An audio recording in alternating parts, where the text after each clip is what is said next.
Welcome to Chillin' 101. We hope this video helps. You start by exposing the stabilizers. Remove keycaps with a keycap puller and photograph the layout so you can restore keys correctly. Once done, unplug the keyboard and place it top down on a soft towel to keep components safe.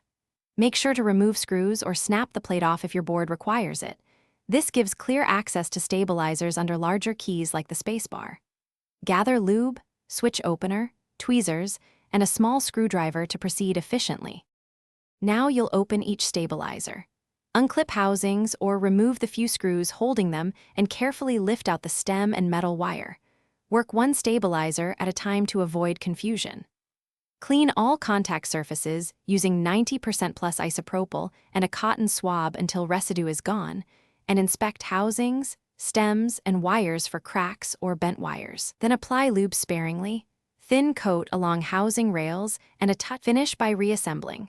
Insert the stem, hook the wire into the proper slots, and snap or screw the housing closed while keeping the wire seated.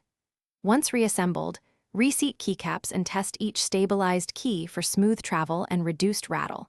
Press at edges to confirm even movement.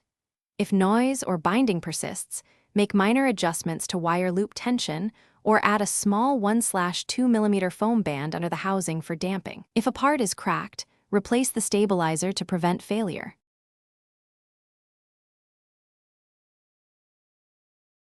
Thanks for watching. Consider subscribing if we helped you.